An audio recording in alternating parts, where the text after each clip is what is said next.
Mr. President, I want to first thank you for inviting me again to the White House. You've been a remarkable friend of the State of Israel. You stand by us. You're standing with us. You are a great, great champion of our lives. And you actually do the things that you say you do. And I think that people respect that enormously. I certainly do, and the people of Israel do. And I think the Jewish people do as well. We just saw your representative in the Department of Justice fighting anti-Semitism, standing up for Israel in international forums. I just want you to know from the heart, it's deeply, deeply appreciated.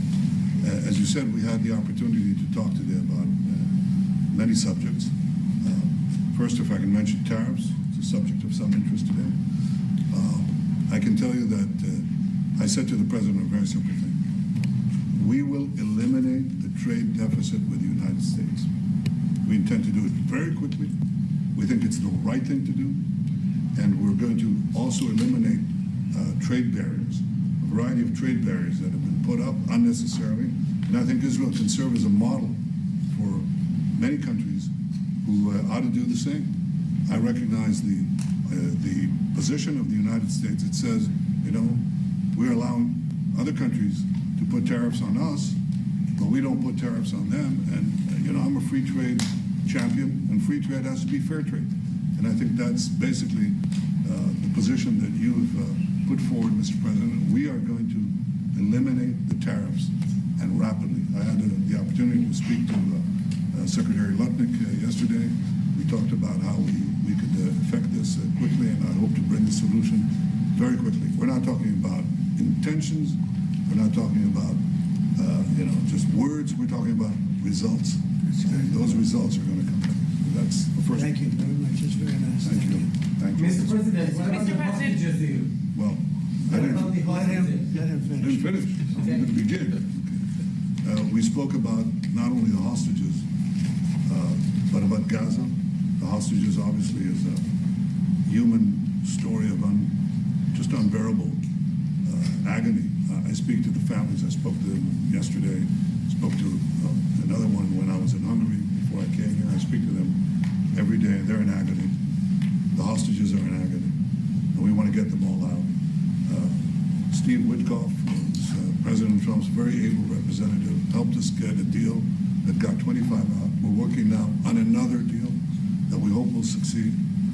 And we're committed to getting all the hostages out, but also eliminating the evil tyranny of Hamas in Gaza and enabling the people of Gaza to freely make a choice to go wherever they want. I mean, they should have that choice.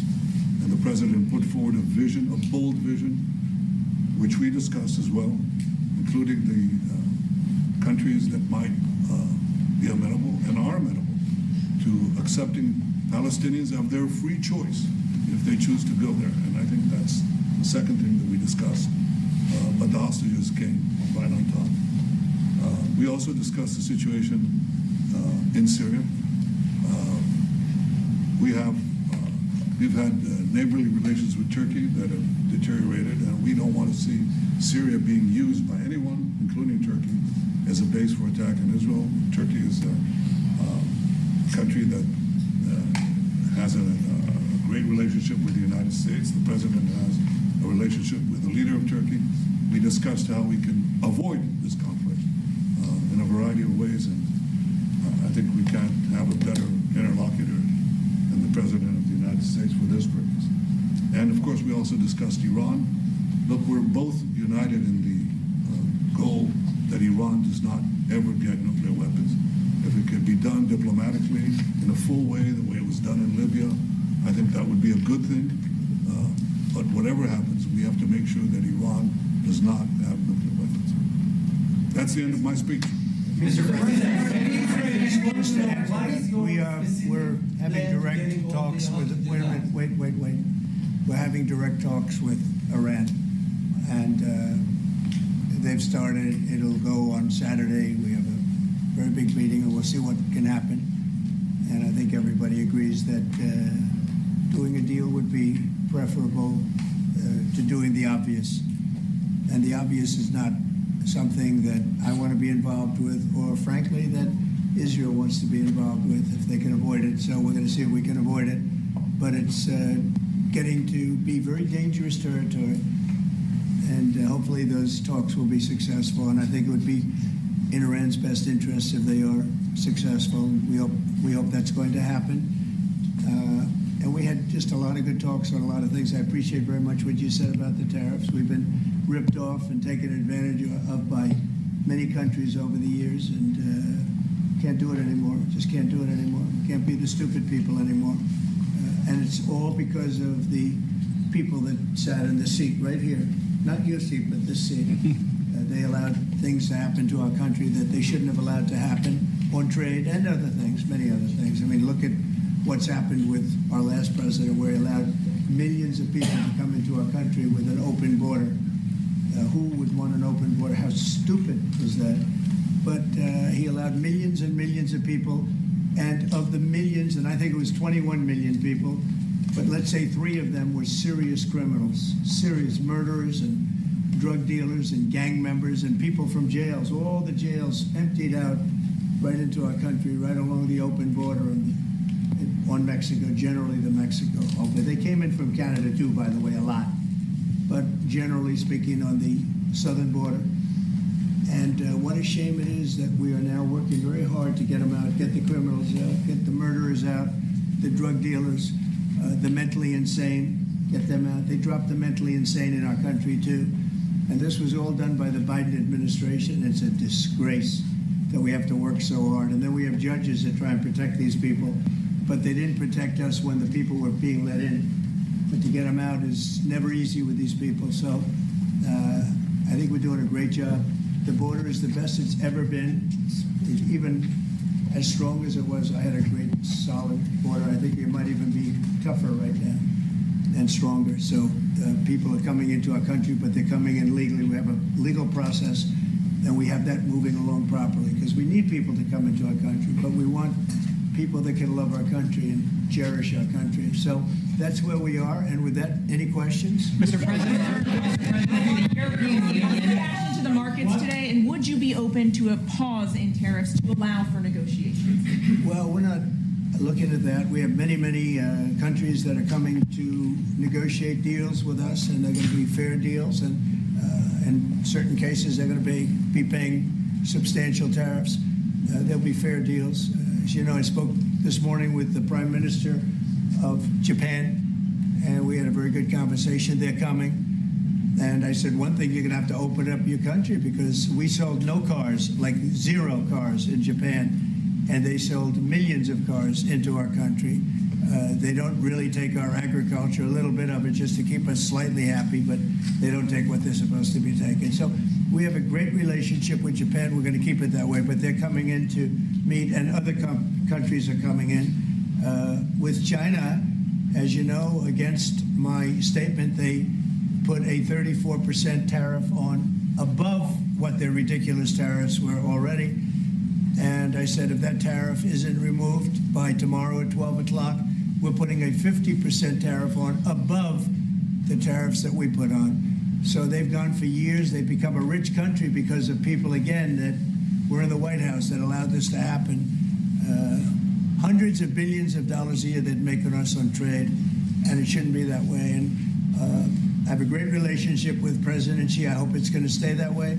I have great respect for China, but they can't do this. We're going to have one shot at this, and no other president's going to do this, what I'm doing. And I'll tell you what, it's an honor to do it, because we have been just destroyed, what they've done to our system. You know, we have $36 trillion of debt for a reason. And the reason is that people allowed it to get that way. So we'll be talking to China. We'll be talking to a lot of different countries. And I think, you know, if we can make a really fair deal and a good deal for the United States, not a good deal for others. This is America first. It's now America first.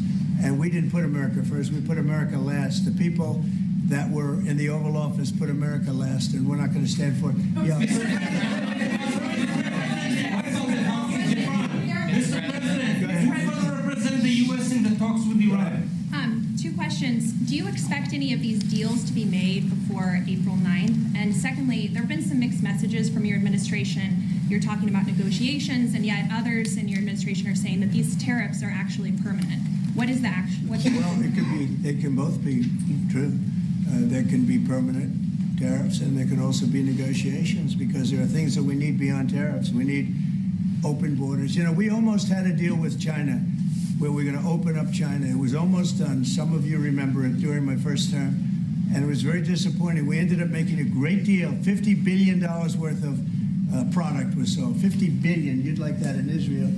And I made that deal, but it wasn't the deal that I wanted. It was the deal that I wanted was that, plus they were going to open up China so that our companies could go into China and compete with other countries and China for for a large number of people.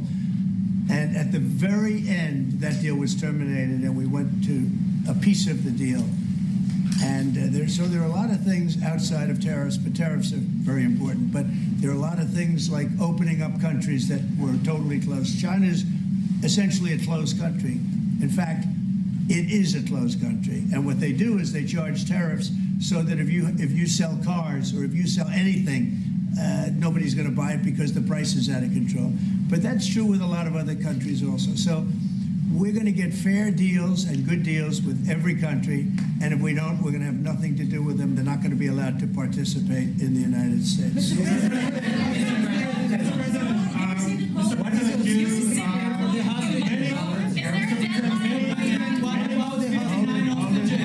Mr. President, Many of time. This gentleman is all day long.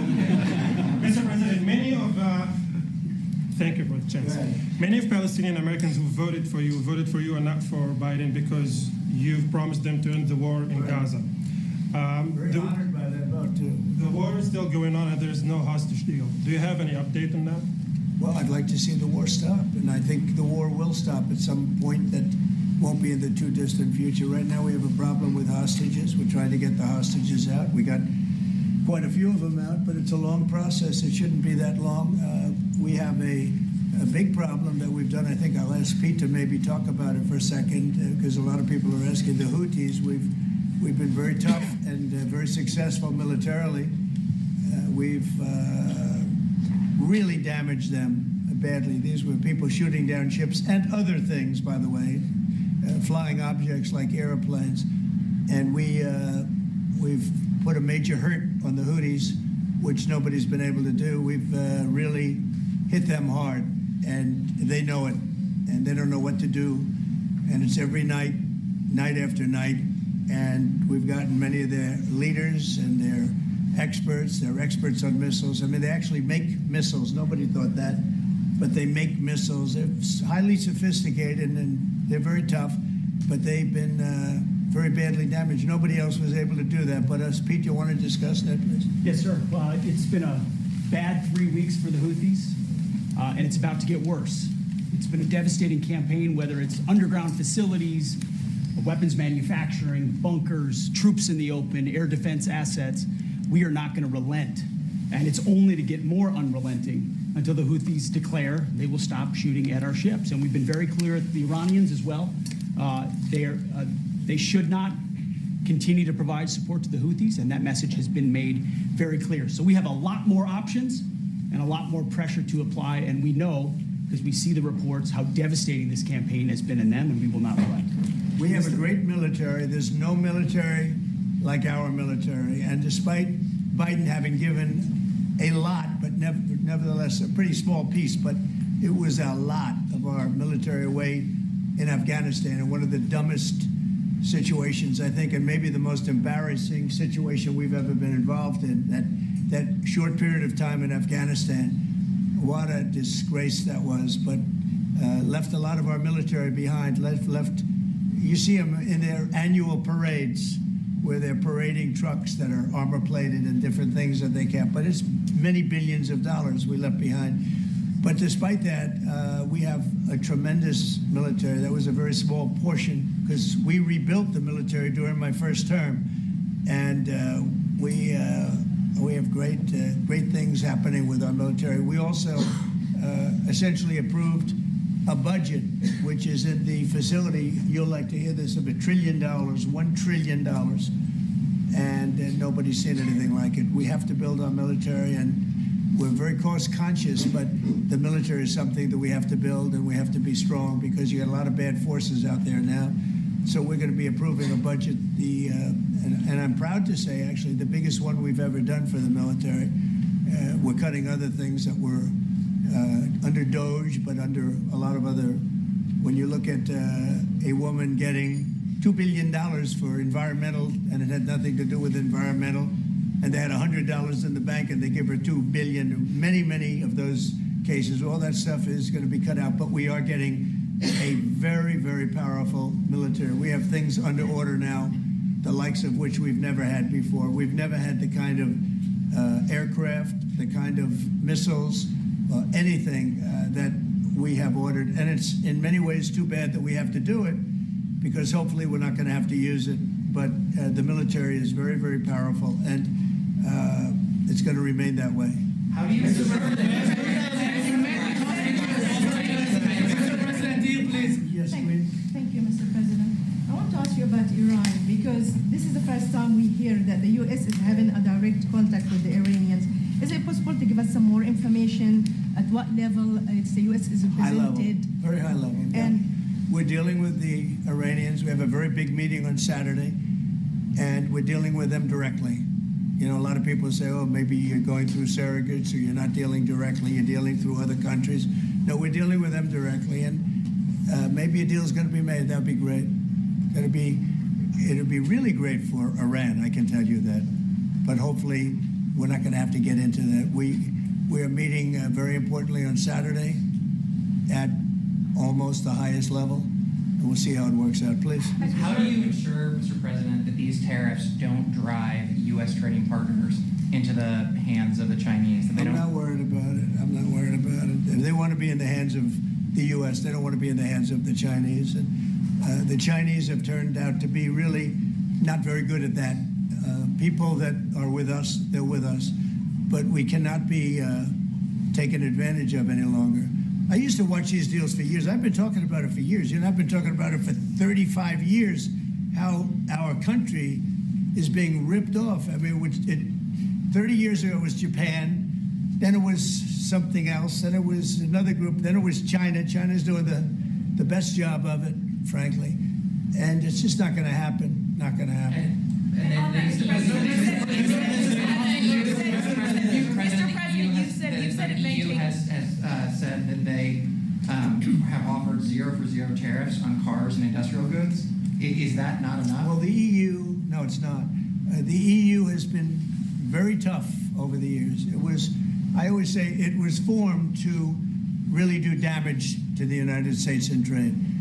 That's the reason it was formed. It was formed with all of the countries from Europe, I guess most of them, not all of them, but most of them. And they formed together to create a little bit of a monopoly situation, to create a unified force against the United States for trade. So they have NATO, which is largely the same countries, and they took advantage of us dollar-wise and militarily until I got there. You know, I was able to get $600 billion from NATO, where they paid NATO because most of these nations weren't even paying. We were paying for NATO, so we're paying them to guard them militarily, and they're screwing us on trade. So that's not a good combination. So now it's really turned around. It's the opposite, and the European Union's been very bad to us. They don't take our cars, like Japan in that sense. They don't take our agricultural product. They don't take anything practically. And yet they send millions of cars in a year, Mercedes-Benz, Volkswagen, BMWs. They're sending millions and millions of cars into the U.S., but we don't have a car that's been sold to the European Union or other places, but let's go for the European Union. And it's not going to be that way. It's got to be fair and reciprocal. It's got to be fair. It's not fair.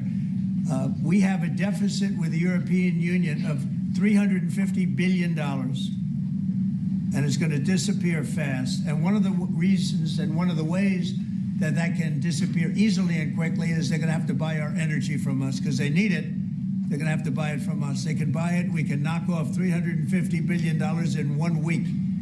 They have to buy and commit to buy a like amount of energy. And we have that.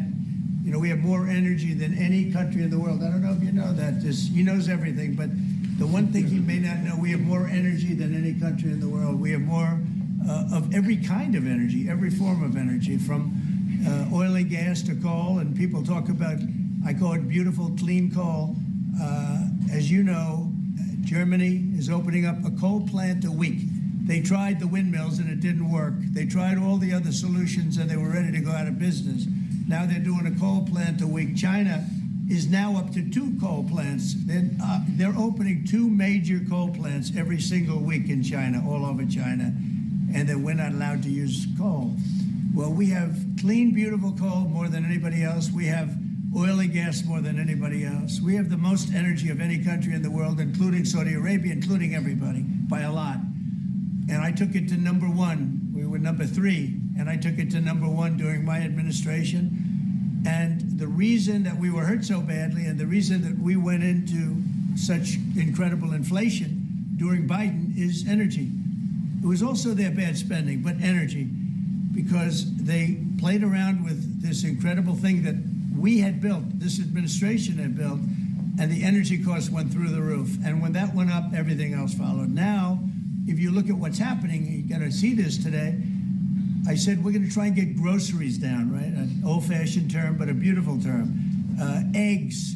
So when I got in, the press went absolutely crazy the first week. They said, eggs have quadrupled in price. I said, I just got here. Tell me about it. And Brooke Rollins and our team did a great job, and eggs are down now 79%, and they're all over the place.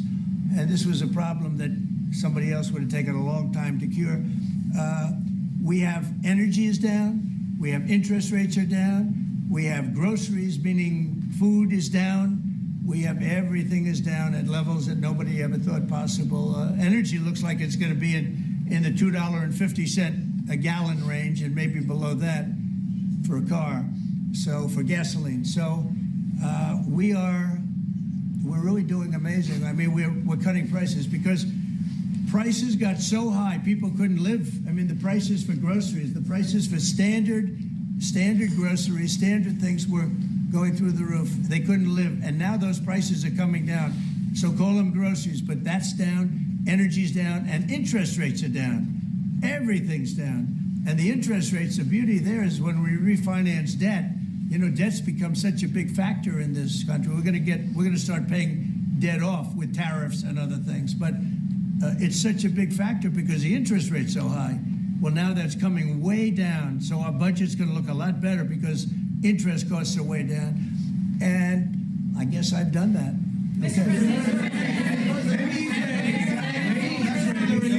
Many Israelis are watching you now on live show. Good. What is your specific way of getting the hostages out from the horrific captivity? We are trying very hard to get the hostages out. We're looking at another ceasefire. We'll see what happens. But we want to get the hostages out. The Israeli people want the hostages out more than anything. They want the hostages out. This man is working very hard with us to do that. I mean, I don't know. I hope he's being appreciated because he's been a great leader. He's working very, very hard on the hostages and many other things. And there are plenty of things you have to work on. It's a tough place in the world. I have a good partner. Yeah, you do have a good partner, and so do we. We're working very hard on the hostages. If you're going to negotiate a new deal with Iran, can you elaborate how it's going to be more effective than the JCPOA? Well, I can't really say that, but I think it'll be different and maybe a lot stronger. But they were so happy when we made that first deal because we did get a lot out. You know, I had people right in this office, this beautiful Oval Office. They came in, 10 people, hostages, you know that.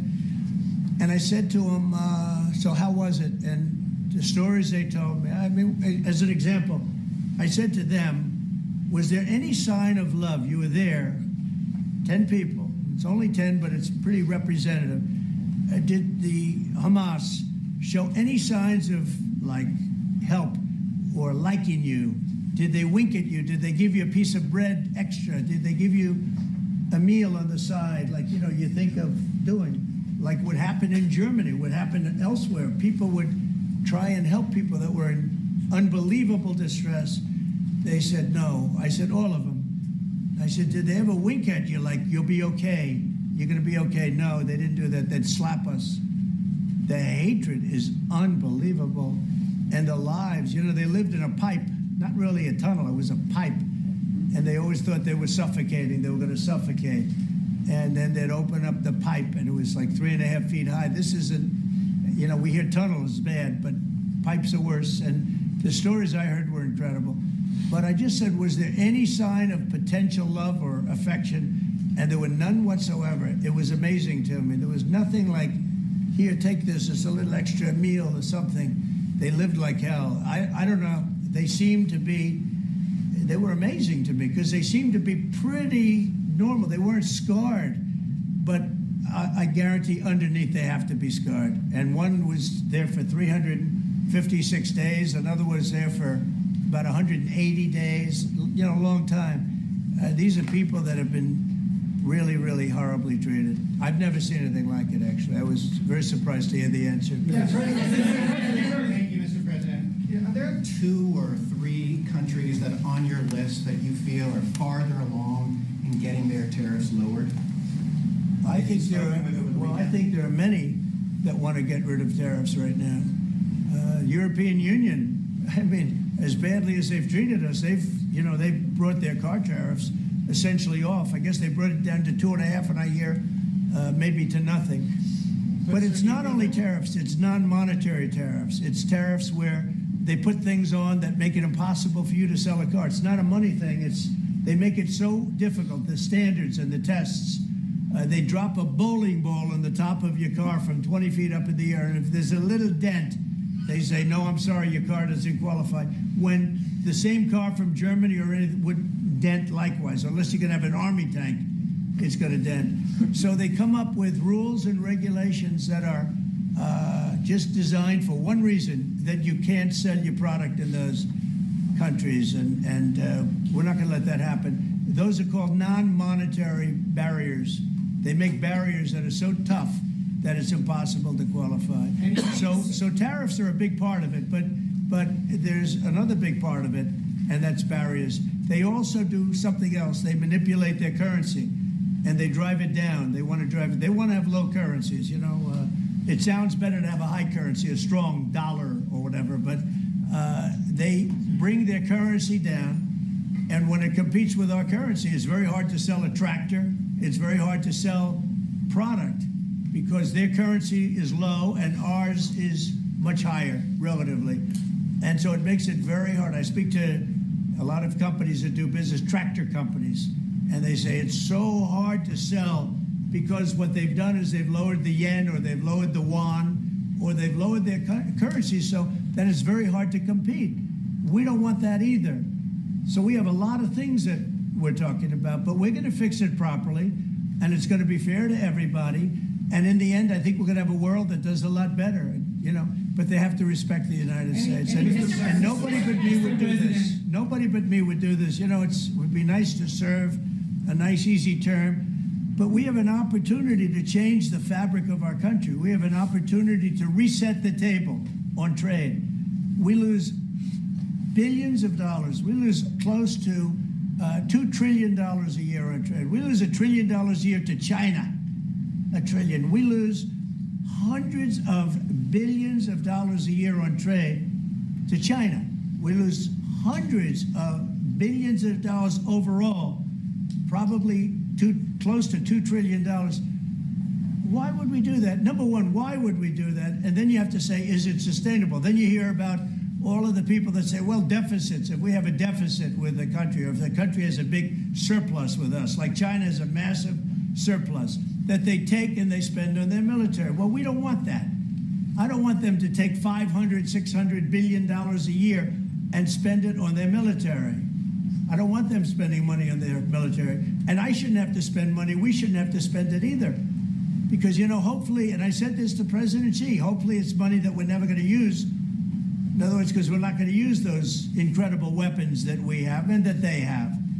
We don't want that. So it's going to be very interesting. It's the only chance our country will have to reset the table, because no other president would be willing to do what I'm doing or to even go through it. Now, I don't mind going through it because I see a beautiful picture at the end, but we are making tremendous progress with a lot of countries, and the countries that really took advantage of us are now saying, please negotiate. You know why? Because they're getting beaten badly because of what's happening. They're getting beaten badly. They're being devalued as countries. But it's the only chance we're going to have to reset the table on trade. And when we do, we're going to come out unbelievably well. We're going to have a strong country economically again. And we're going to have those factories that are empty all over the United States. We've lost 90,000 plants and factories. Think of this, 90,000, you wouldn't think it's possible, 90,000 plants and factories since NAFTA, which was, by the way, the worst trade deal ever developed, ever had by any country anywhere, NAFTA. And I terminated NAFTA. Everybody said it would be impossible. And I terminated it through Congress. We terminated it. You had to get it through Congress. It was a trap. It was a horrible thing. And we got it done. And we went to the USMCA, which was much better. The problem is they cheat. They cheat like crazy. Canada cheats, Mexico cheats, just one of those things. But we are resetting a table, and we're going to have great trade, and we're going to have a very strong country. Our country is going to be at a level that has maybe never been, or maybe, you know, our country was the strongest, believe it or not, from 1870 to 1913. You know why? It was all tariff-based. We had no income tax. Then in 1913, some genius came up with the idea of let's charge the people of our country, not foreign countries that are ripping off our country. And the country was never that kind of wealth. We had so much wealth, we didn't know what to do with our money. We had meetings, we had committees, and these committees worked tirelessly to study one subject. We have so much money. What are we going to do with it? Who are we going to give it to? And I hope we're going to be in that position again. Mr. President, do you plan to reduce the tariffs that your government put on Israeli goods, 17%? On where? On Israeli goods, the 17%. Do you plan Well, to we're reduce talking about a whole new trade. Maybe not. Maybe not. Don't forget, we help Israel a lot. You know, we give Israel $4 billion a year. That's a lot. Congratulations, by the way. That's pretty good. But we give Israel billions of dollars a year. Billions. It's one of the highest of, and we give a lot of countries money. You wouldn't believe if I said we give Afghanistan a lot of money. Do you? Because that was a Biden deal, another Biden deal. Not only did he embarrass us with that, but they give them billions of dollars, Afghanistan, right? So, but no, we take good care of our friends, and we don't take care of our enemies. We're not taking care of our enemies anymore, but we do take care of our friends. Mr. Berman for the Times of Israel. The IDF is fighting again in the Gaza Strip. I myself might be called up in a month. Do you think that's the way to pressure Hamas to get to a deal? And do you think blocking humanitarian aid is also an effective pressure? Well, you know how I feel about the Gaza Strip. I think it's an incredible piece of important real estate, and I think it's something that we would be involved in, but you know, having a peace force like the United States there, controlling and owning the Gaza Strip would be a good thing. Because right now, all it is for years and years, all I hear about is killing and Hamas and problems. And if you take the people, the Palestinians, and move them around to different countries, and you have plenty of countries that will do that, and you really have a freedom zone. You call it the freedom zone, a free zone, a zone where people aren't going to be killed every day. That's a hell of a place. It's a, you know what I call it, a great location that nobody wants to live in, because they really don't. And when they have good living, real living, where Hamas and all of the problems they have, the level of death on the Gaza Strip is just incredible. And I've said it. I don't understand why Israel ever gave it up. Israel owned it. It wasn't this man, so I can say it. He wouldn't have given it up. I know him very well. There's no way. They took oceanfront property and they gave it to people for peace. How did that work out? Not good. Is the immigration, sorry, Mr. President, is the immigration plan still on the agenda? Which immigration? From Gaza. From Gaza. Yeah, free All it is a concept that I had that I think is good, and now people are copying it. You know, maybe you want to tell people are talking about the Trump plan. Gee, why don't we do that? Would you like to answer that question? I think what the president talked about is, first of all, to give people a choice. You know, Gazans were closed in, and every other place, including in arenas of battle. I mean, whether it's Ukraine or Syria or any other place, people could leave. Gaza was the only place where they locked them in. We didn't lock them in. They're locked in. And what is wrong with giving people a choice? Now, we've been talking, including over lunch, about some countries, I won't go into them right now, that are saying, you know, if Gazans want to leave, we want to take them in. And I think this is the right thing to do. If you give, you know, it's going to take years to rebuild Gaza. In the meantime, people can have an option. The president has a vision. Countries are responding to that vision. We're working on it. I hope we'll have good news for you. I will say people really do love that vision. It's a long-term vision, but so importantly is to have that be a safe field, because you're right smack in the middle of the Middle East. You're right along Israel. It should have never, ever been given away. It shouldn't have been given away by Israel. I don't know why they did it. I mean, I do know why, because they were promised peace, but that didn't work out too well, because it's one of the most dangerous pieces of land anywhere in the world. Gaza is one of the most dangerous places in the world. So they gave it away for a good intention, and it didn't work out that way. And a lot of people like my concept, but you know, there are other concepts that I like too. And there are some concepts I don't like. You know what I don't like? The way it is now. Because right now it's a dangerous death trap, Gaza. Yeah. Thank you, sir. Can you talk a little bit about your potential meeting with Vladimir Putin? Do you still plan to meet with him? Could that happen in Saudi Arabia? And maybe you could elaborate as well a little bit on not providing tariffs on Russia, sir. So the reason we're not talking about tariffs with Russia is because we're not doing business essentially with Russia, because they're in a war.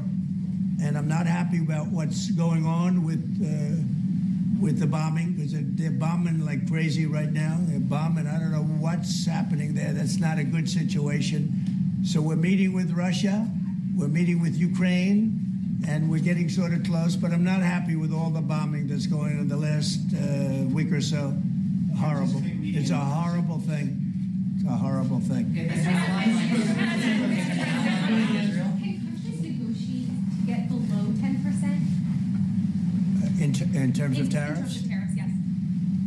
Look, we've been ripped off and taken advantage of for 40, 50, 60 years.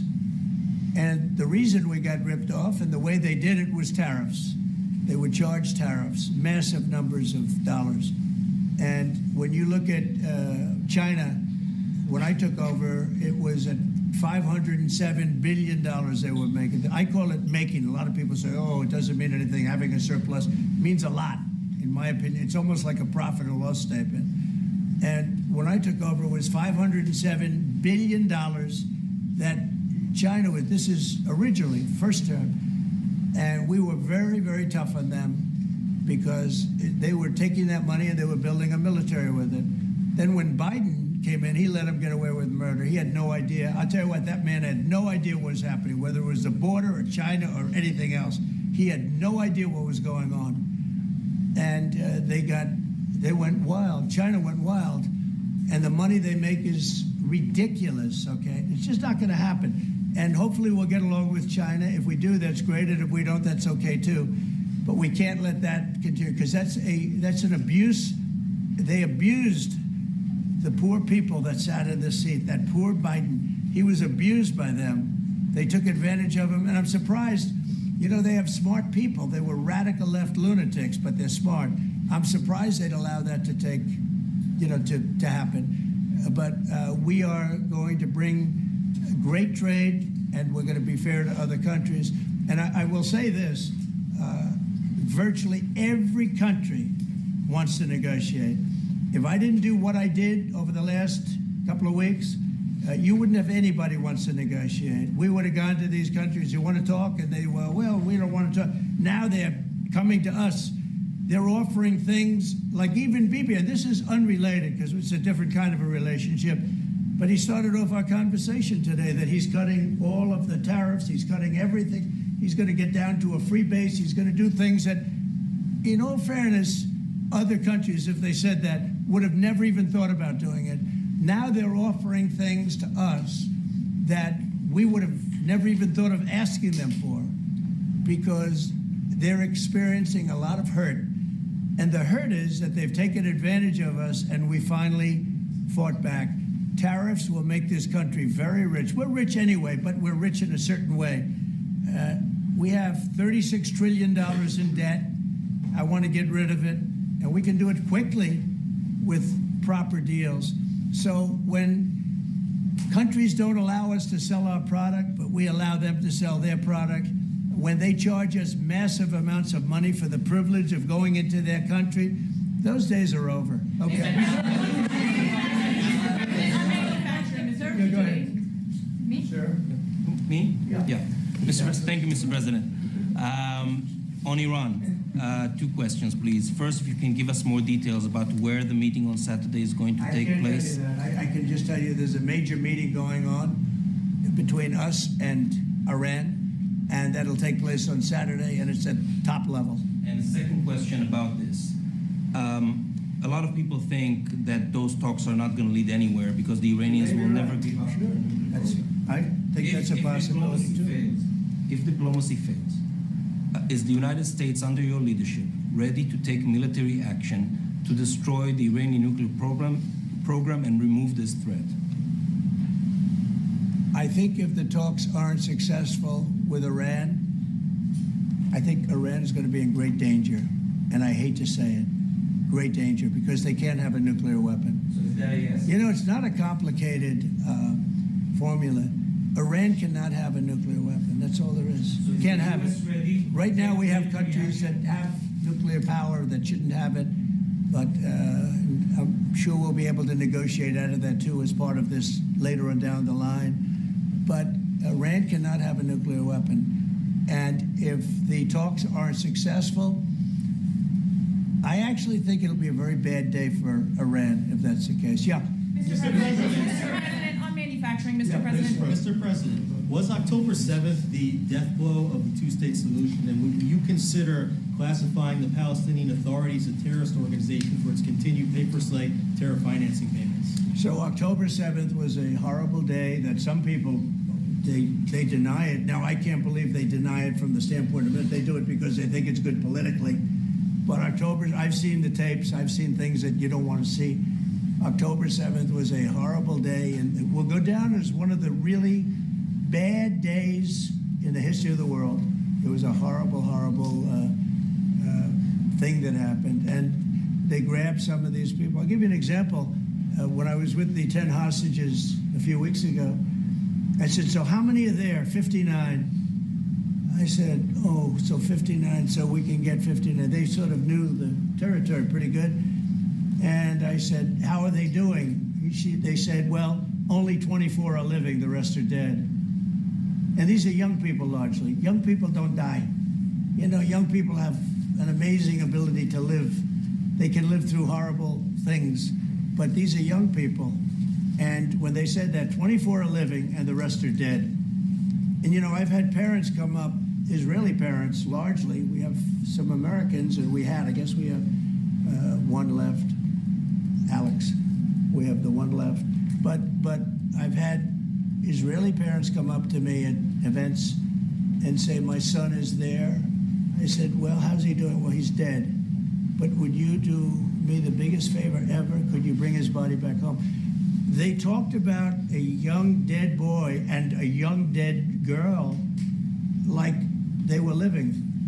And that could have something to do with religion. That could have something to do with, I guess maybe any parent would be, but I was surprised. And they said, sir, my son is dead. It is just as important to bring that body back home. I asked that question as if he were alive. So you have a lot of them dead, and we'll be able to bring them back. But it's a horrible thing that's happened. These are largely young people. Some old ones too, frankly. And those people have lived in hell. When they came off, the second group that came out, they looked like they just got out of a concentration camp. They looked exactly like the pictures that I'd see from the 1940s, the concentration camps. And then they got a little bit better, you know, but that second group, those people came out and I said, this is unbelievable. We're going back into a chapter in history that is one of the worst ever. It's really very bad. Okay? Mr. President, thank you. You've said it could take 2 years to get American manufacturing fully up to speed in response to these tariffs. What happens in the meantime? Should Americans be prepared potentially for years? I'll tell you what happens. We have now $7 trillion. Think of this, $7 trillion of commitments from companies wanting to go in, from Apple to many, many companies. But that takes time. Many from Taiwan. What? It takes time to Of course it takes time. Well, are you asking me a question or are you telling me? Yeah, it takes time. You know, you got to build a thing called a factory. You have to build your energy. You have to do a lot of things. I'm giving them energy. You know, we're going to let them build their own power plants. They'll be their own. Essentially, they're going to be in charge of the power plant because our power is not reliable enough. You have a grid that's old and susceptible to a lot of things, including bombing and weather and a lot of other things. And we're going to give them record timing in terms of approvals of electric plants. Most of them want to build electric plants. We need massive amounts of electricity if we're going to compete with China and others. And interestingly, we're way ahead right now in the AI race with China. But the way we lose that race is if we can't give them electric. But we have more plants being built. We have everything. We're doing so great. And we want to keep it that way. And tariffs will be an important part of it. But one of the other things, Lee Zeldin's doing a fantastic job, head of environmental protection. And he's doing very rapid approvals for people to get, for big companies that are going to build a plant that's going to cost billions of dollars. And we're going to get them their approvals. They have to be environmentally perfect, everything good, but they're going to be in record time, a matter of months versus a matter of many, many years. Okay? But in the meantime, Lisa Rosowski from Haaretz. Turkey claims it will stabilize the situation in Syria. Turkey? Yeah. Israel doesn't want Turkey to influence Syria. What do you think? Do you think Turkey's influence in Syria can actually make it a better, more peaceful country, or vice versa? Well, I have great relations with a man named Erdogan. Have you heard of him?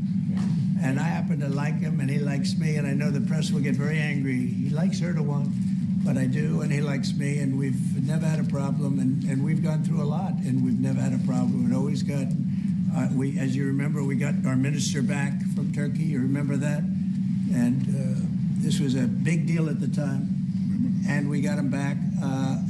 And I told the prime minister, I said, just, Bibi, if you have a problem with Turkey, I really think I'm going to be able to work it out. You know, I have a very, very good relationship with Turkey and with their leader, and I think we'll be able to work it out. So I hope that's not going to be a problem. I don't think it will be a problem. Now, with that being said, I believe it was Turkey, and I said that to him.